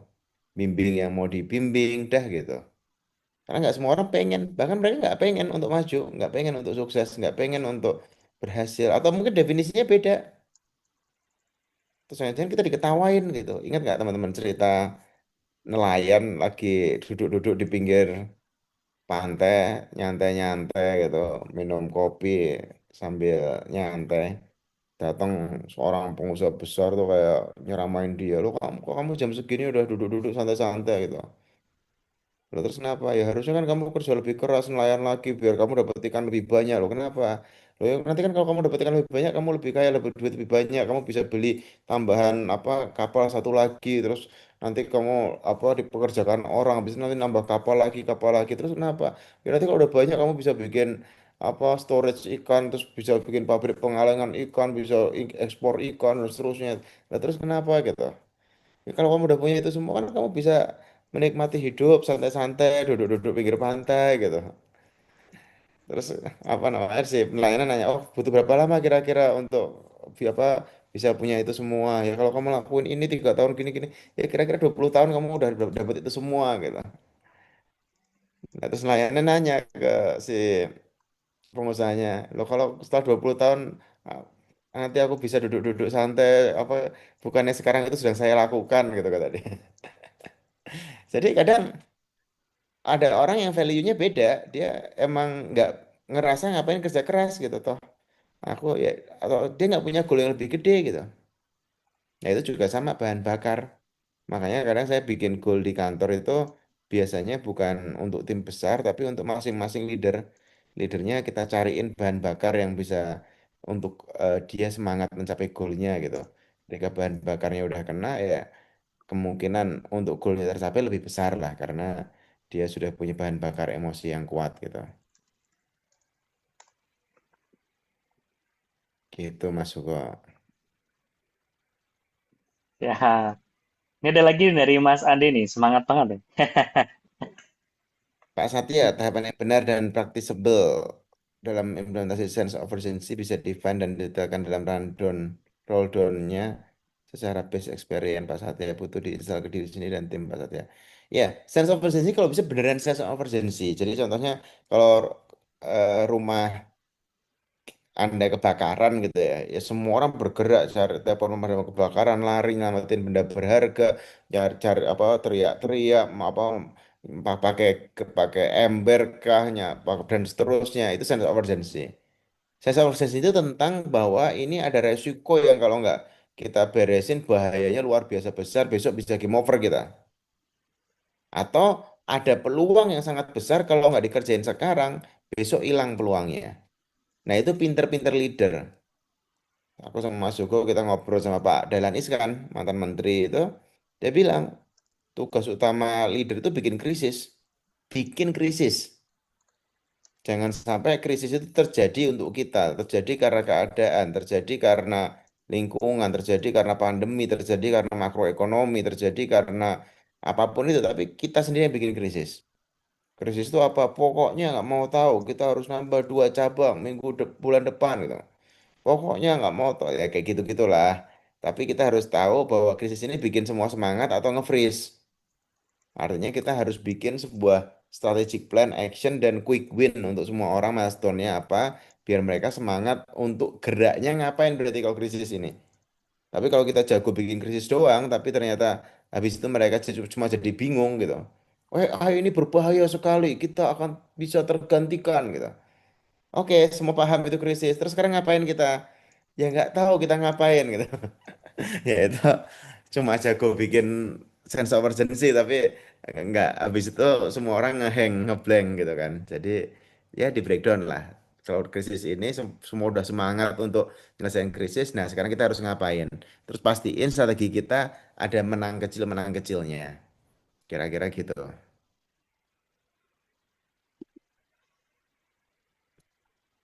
Oke, kalau gitu mungkin teman-teman, kalau mau ada yang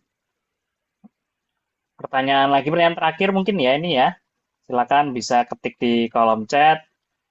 Silakan teman-teman kalau ada pertanyaan terakhir. Nah mungkin bisa disiapkan closing statement Mas Satya setelah ini. Oh ya.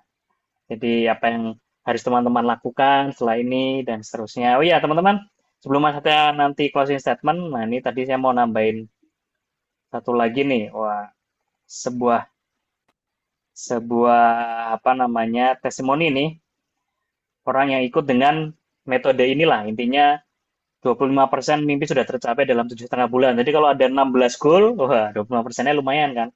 Dan seterusnya ya. Jadi teman-teman, ini sudah banyak orang-orang yang berhasil mencapai goal dengan metode ini gitu ya. Jadi toh harganya juga terjangkau gitu ya. So teman-teman tidak ada alasan untuk tidak ikut, ikut aja.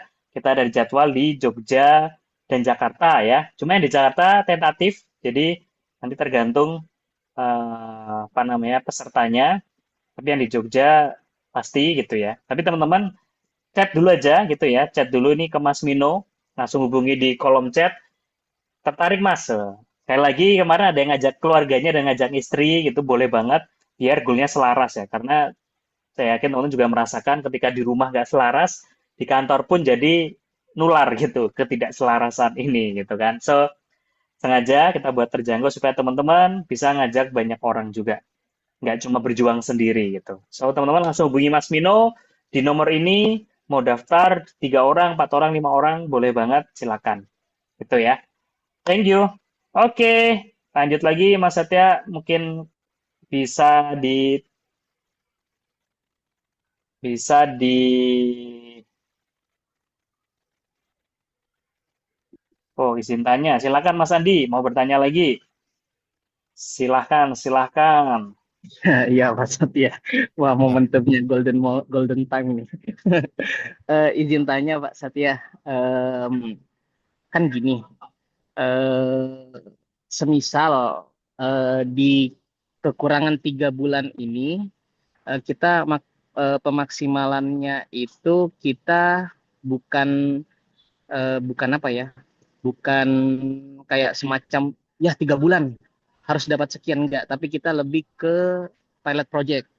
Jadi si PIC si PIC ininya apa, project manajernya itu kita kasih semacam ya tantangan ya, sekaligus bonusnya ya lumayan besar, tapi dia kalau misalnya tidak salary-nya ada sebagian untuk komitmen aja lah gitu seumpamanya kan. Nah, apakah itu baik? Itu pertama Pak Setia. Terus kalau seandainya kalau misalnya anggap yang sudah running katakan udah 8 tahun, ternyata tahun ini memang merosot secara apa ya, faktor target. Terus atau kalau misalnya kita misalnya buat kayak semacam bayangan khusus, memang proyeknya ini 3 bulan, jadi proyeksinya itu semacam kasih angka segini, tapi pemain eksternal yang main begitu. Nah, pemain eksternal yang main, ada tim kita, tapi seolah-olah kita itu versus, tapi kita punya apa ya, skenarionya begitu, Pak Satya. Apakah itu bisa berhasil dengan baik? Jangan sampai yang kayak Indonesia, Indonesia ngelakuin hal baru, breakthrough, tapi hasilnya ternyata menangis. Nah, itu yang saya tidak inginkan begitu, Pak Satya. Terima kasih, itu aja Pak Satya.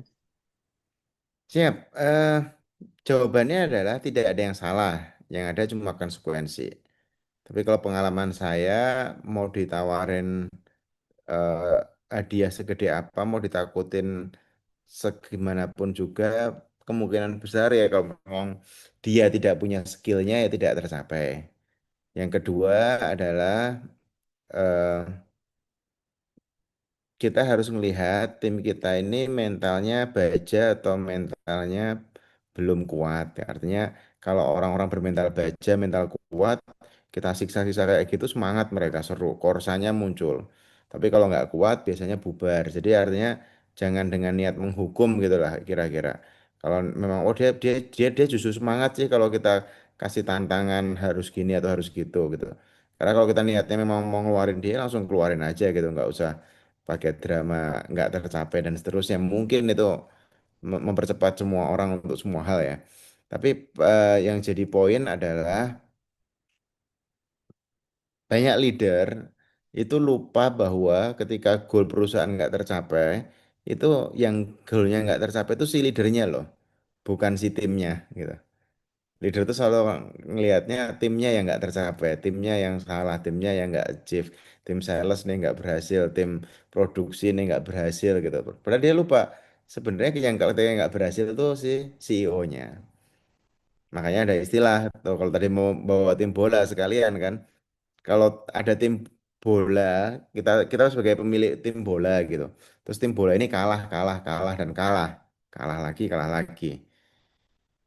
Yang kita ganti pemainnya atau pelatihnya gitu kan. Jawabannya adalah pelatihnya. Kenapa pelatihnya? Karena pelatih itu yang menentukan semua hal.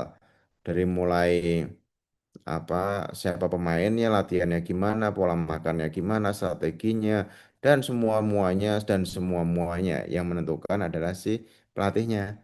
Sehingga ketika nggak jalan pelatihnya yang diganti. Nah sebagai CEO atau leader kadang kita perlu lihat itu. Berarti kalau anak-anak golnya nggak tercapai itu golku ya. Jangan-jangan yang perlu diganti akunya bukan timku. Gitu. Kalau ngelihatnya gitu kan kadang agak miris ya. Kita yang paling nggak mau diganti kan. Tapi kita selalu bisa nyalain semua orang untuk kita ganti atau kita kasih game dan seterusnya. Jadi mungkin bisa dimulai sense of urgency sebagai CEO atau leader kita yang bilang kalau goal ini nggak tercapai saya jalan kaki 200 km. Nah, dimulai dari situ kan. Jadi sebagai leadernya dulu yang kena. Oh kalau goal ini nggak tercapai saya nggak ngambil gaji apa Januari sampai Juni tahun depan gitu. Jadi kita yang paling duluan biasanya itu yang di bawah jadi lebih seru. Karena saya juga misalnya, oh kalau nggak tercapai harus jalan kaki 100 km gitu. Ya saya ikut jalan gitu kalau nggak tercapai gitu. Kalau oh harus bangkrut game, saya ikut bangkrut game gitu dan seterusnya. Itu akan bikin spirit untuk semua orang. Oh berarti ini tidak menghukum nih, ini beneran dia beneran pengen tercapai. Karena kadang pesannya bisa jadi salah. Yang kita mereka merasa malah lagi pengen dihukum nih atau biar biar dihukum nih atau biar ngeluarinnya enak nih gitu. Jadi plus minus harus kita pelajari lah cara kerja manusia ini. Biar apa yang bikin dia semangat, apa yang bikin dia senang dan seterusnya. Gitu Mas Andi. Gitu Mas Hugo, pesan Siap, Mas terakhir. Satya.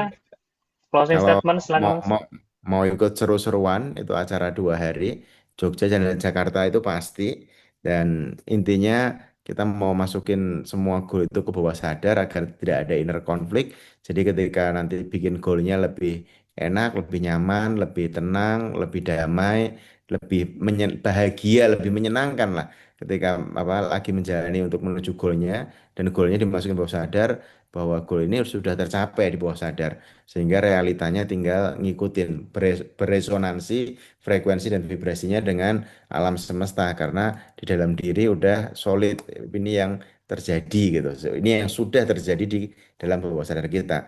Makanya full experience, ketawa bareng, nangis bareng, apa seru-seruan bareng, sampai deklarasi bareng, komitmen bareng itu festival masa depan kita masukin goal ke bawah sadar nanti ada apa ada cara-cara yang unik sih mungkin di acara 2 hari itu. Belum pernah kita adain.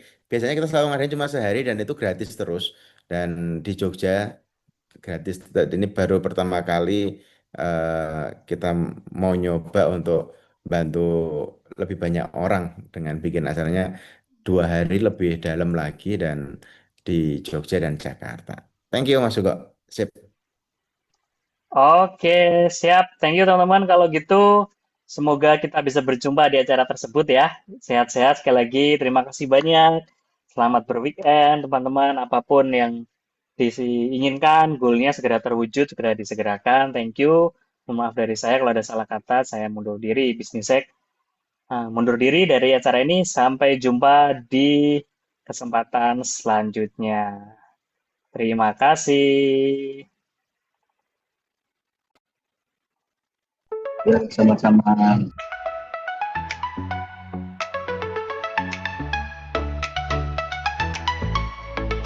Bersiaplah saatnya kita bermimpi. Bersiaplah saatnya kita bergerak. Siap mengajak semua untuk bertemu bersama. Bersiaplah merasakan pengalaman yang sebenarnya. Business hack, oh business hack. Tempat belajar tak pernah membosankan. Business hack, oh business hack. Hidup penuh semangat tak ada batasnya. Let's be happy and grow together. Business hack membuka jalan sukses bersama. Bahagia dan produktif itu kuncinya. Bersama Business Hack, mimpi-mimpi jadi nyata.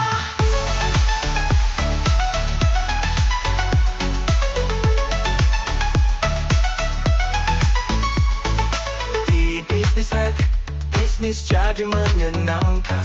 Sukses ada di genggaman, tak terbatas. Tak perlu ragu, tak perlu cemas. Di sini semua mungkin, semua bisa tercapai. Ayo langkah demi langkah menuju puncak. Bersama Business Hack tak ada kata menyerah. Berani berdansa di atas impian. Bersama-sama sukses dan bahagia akan tercipta.